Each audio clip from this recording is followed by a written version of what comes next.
that. No, go ahead. Yeah, that's what you had to say? Okay. Well, we've got kind of an educator perspective on advice. We've now gotten some advice from parents.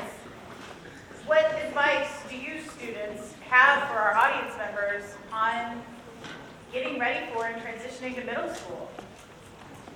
What should they do or not do?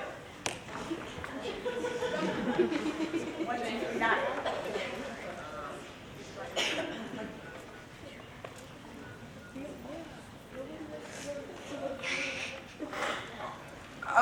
I don't really think that I'm in the right place to be giving parents advice or anything like that. But I'd say, coming from my perspective, like it has been said, try to be involved, just not over-involved.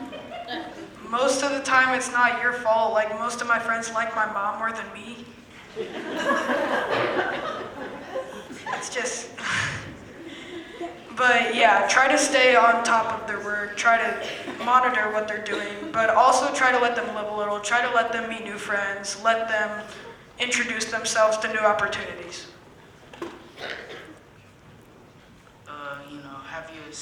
Have your kid talk to your teacher, talk to their teachers and stuff, and, figure out what they want to do with their future, and, talk to them about activities they may want to do, Friends, try to introduce yourselves to the teachers. Don't be the one in the back of the classroom jacking around, not being eligible to play sports because you have 2 or 3 Fs. Try to stay on top of things, because Belzer especially, and I don't know about Fall Creek Valley, but it helps you prepare for your future, most likely. Like, it offers so many things, like National Junior Honor Society. You can go there, help get your homework done, but then also you can become a tutor when you're in 8th grade, and it looks great on a college application. It's another good thing to do on a Monday night, and it's just, try to involve yourself, try to be as an active voice as you can. Now we have some questions from the audience.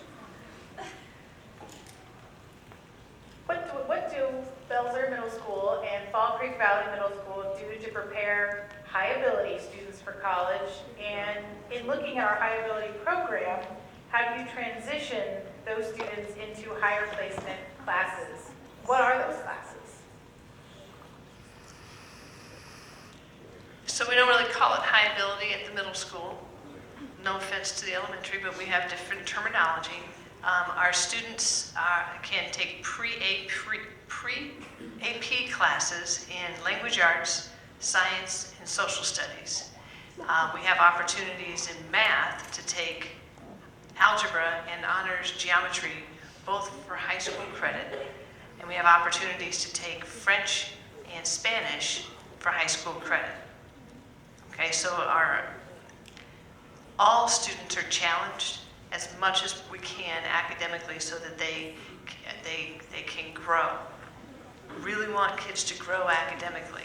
And so we take a lot of care and time in placing kids appropriately and trying to push kids into the level that is most appropriate for them. For instance, if you've got a really strong reading ability and high interest in that, we're going to want you to take pre-AP language arts. And while you may say, you know what, Mom, I think I don't want to take pre-AP language arts. I want to take regular language arts and I'll be good. We're going to push you in the direction of being more challenged and supported appropriately, but more challenged so that you can continue to grow. I think you touched on everything. The one thing that came to mind, I think, is that although we are always trying to push our students to the best of their ability, we also are providing a lot of support. We have one particular pre-AP section right now that we have intentionally put some students in who are sort of on the verge of their data showing that they're ready for that, but they're also sort of close to where we weren't really sure. So we've got a situation right now where we actually are co-teaching that class. So it's often when you think about co-taught classes or even instructional assistants, it's typically for classes where we have students who are struggling and need that extra support. But we also need to provide support for those students who we are pushing to take algebra as a 7th grader or honors geometry as an 8th grader, because that's typically, not what you expect. Those are usually high schoolers that are taking those classes, so we understand that even in those cases, we need to provide supports as well. Those students don't get overlooked, and we make sure we've got supports in place for them as well. And Mr. Hirsch, do the program offerings mirror one another at the middle school? So if French is offered at Fall Creek Valley, it's also offered at Belzer? Absolutely. Yeah, Okay. sure. I just want to add that then what happens, and this again from a parent perspective, is that they come in with this amazing foundation into the high schools, and then they are ready to take the AP courses, which are your courses that most colleges accept for college credit. So, and Lawrence Township has this amazing a wealth of AP and then IB, which is International Baccalaureate. And these are all terms that if you're not familiar with it, you will get familiar with it. But these are all credits that the kids leave high school with and take to college and get college credit. We had one student last year that I know of that left Lawrence Central as a junior in college. So 70 credit hours is what transferred to the college transcript. So a wealth of programs for all children, including our high ability children. If you pass the microphone to Ms. Neal, when do students sign up for 21st Century Scholars? Oh my goodness. What This is that? If we don't know Oh what my 21st goodness. Century Scholars Oh my is. goodness. People, can you tell I'm excited? I am very excited. I talk about this daily with students. Students can sign up starting their 7th grade year. So it used to be when we had 6th graders, probably 10 years ago it was 6th, 7th, and 8th. Now it's 7th and 8th. So since I have 8th graders, I am constantly, daily going after kids, because once you go to high school, so June of your 8th grade year going into high school, that's it. You can no longer do it. And so your question is, what is 21st Century Scholars? It is a state-funded program which will provide tuition to a college in Indiana. And you have to graduate with very minimal, in my opinion, 2.5. I mean, you can't get in college with anything less than that anyway. It is based on your income. One of my former students, she's a senior now at LC. She came back last week, and I happened to have a student in my office, and she said, Miss Neal, 21st Century Scholars, and the kid went, oh no, you're gonna talk about that? Please tell her. And so anyway, she started her story. She is now going to Indiana State. She is a 21st Century Scholars, and Indiana State picked up the rest of the balance of her education, plus a laptop, plus $500. So when she goes to college, she'll pay $0. And she's not the only one. And parents, I always have to tell parents, I promise you it is not a scam. This is a state-funded program. With the election being this year, you probably heard Evan Bayh. They renamed it after Evan Bayh just this year. So you may have heard it that way. But I will start talking to you about 21st Century Scholars, and I'm sure that Mrs. Brown will as well here at Fall Creek. Next one's for you, Mr. Conner.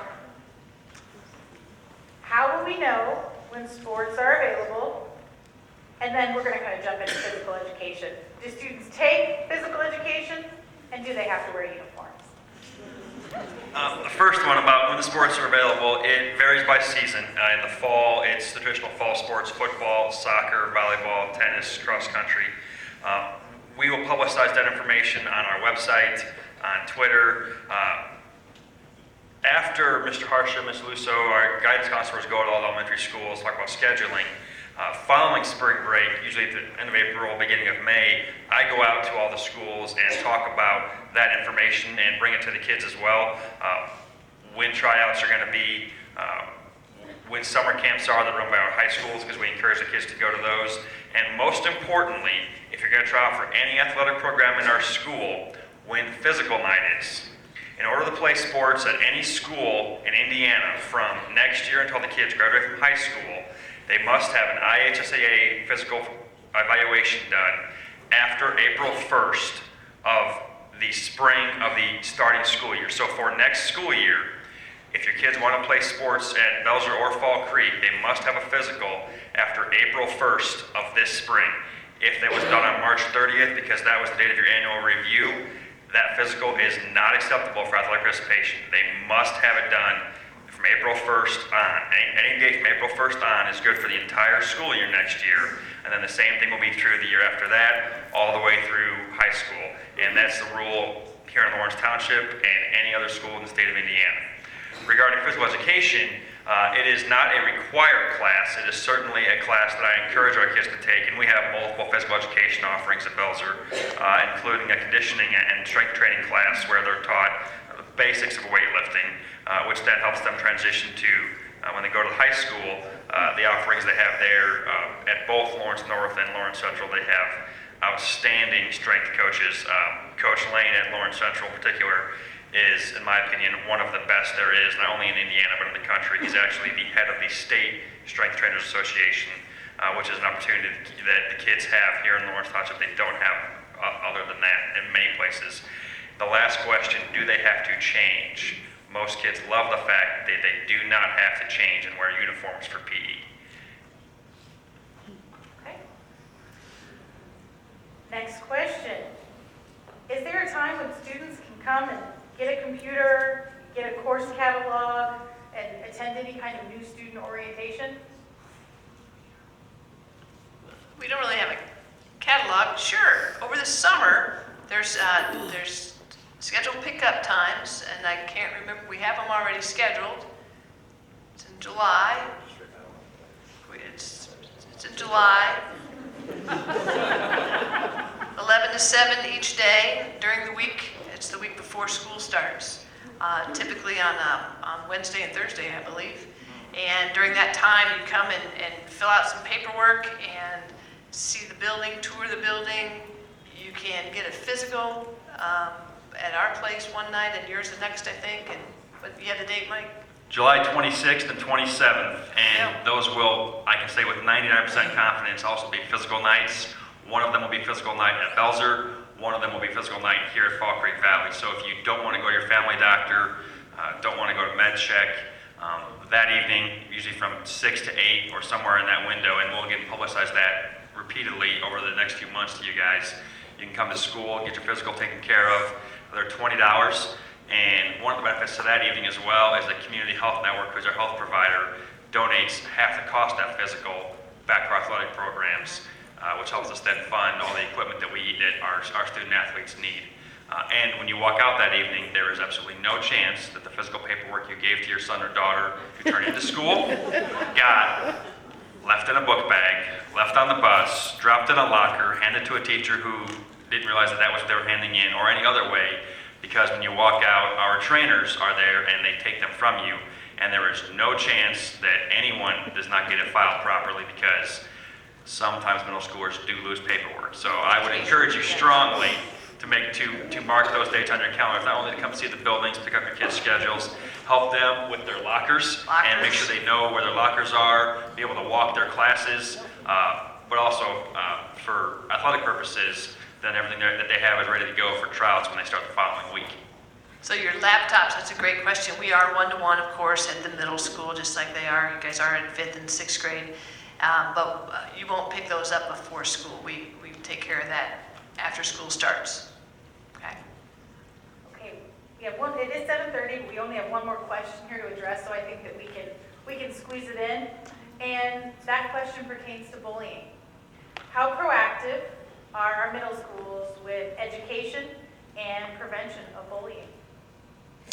I will start with that one. We are very aware of the idea and the issue and the reality of bullying, and I know that at both buildings we take a lot of measures to make sure that it is addressed. First of all, we do a lot with prevention. I know we sort of focus an entire month at the beginning of the school year. We have announcements that happen in the morning during Fall Creek Valley calls it their advisory time. We call it college prep, but it's a very similar time of the day. We do a lot of our school-wide focus, and bullying is one of those, bullying prevention is one of those that we really focus on. And we get our kids involved in that. The students, act out skits, and they take quizzes, and they watch videos, and we try to make it as engaging as possible. But we want to make sure that students understand what bullying is, and it's also important for them to understand what bullying is not, because sometimes that word gets thrown around very freely, and we want to make sure that we educate our students on that the best that we can. We also have a lot of opportunities, and I'm sure that it's the same here at Fall Creek Valley. If a student feels that they are in a situation where they are being bullied or that they are having issues with their peers, we try to give them a number of opportunities and a number of ways to report that to an adult. And at our building, that starts with our counselors. We have, obviously our counselors are there every day. They can just stop and talk to them in the cafeteria or in the morning before school. They can notify a teacher. We actually have a hotline. There's an email that they can do on the student launch page. There's a link. You can literally click it and say, I'm having trouble with a boy in my Spanish class. Can you come? Can I come talk to you? And boom, that goes straight to the grade level counselor, and they're able to address it. So that was sort of a long answer that we definitely are aware of it. We provide lots of education and preventative measures. And then in the events where a student does feel that they have issues, there are a number of ways they can report it so that the administration, the counselors, the adults can start working on a solution right away. I want to second that. It's great stuff to educate at first, right? What is it? What is it not? Because just because Mr. Bush makes fun of my hair one time does not mean that he's bullying me. When he does it repeatedly, which he has before, then we would have an issue that we would need to negotiate, right? And one of the things that we've started at Fall Creek Valley a few years ago is peer mediation.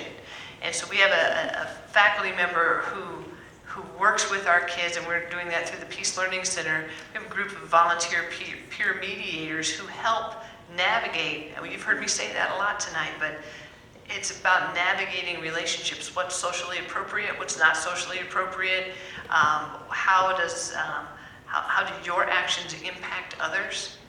And understanding that is challenging at this age. It's challenging at any age. But we think it's important for kids to understand that there are other ways to work with each other, or if you need to avoid one another. If you just can't get along, find another route, right? And we can help with that because most of us have had to deal with something like that, and we're happy to share our experience with our kids so that they can learn and we can help them learn along the way. Sometimes that doesn't work. Oftentimes it does, though. Peer mediation and mediating with another adult and processing through that really tends to help a lot. And you've heard it all up and down the road tonight about the importance of finding a grown-up, finding an adult that you can talk to. We talk about that all the time.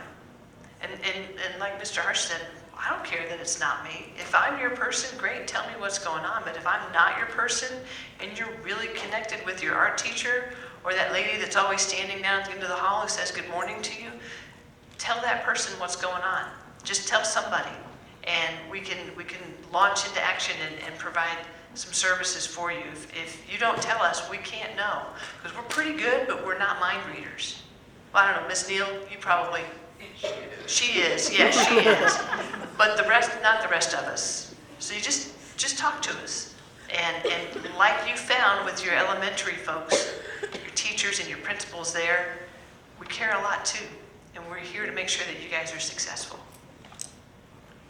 Families, this is just the tip of the iceberg, and you know that, but we committed to have you out here at a certain time. We committed to our panel that we would be respectful of everyone's time this evening. So I want to thank all of you, first and foremost, for coming out this evening to learn about how to best support your child as they make this exciting transition to middle school. I'd like to thank our panel and give them a round of applause.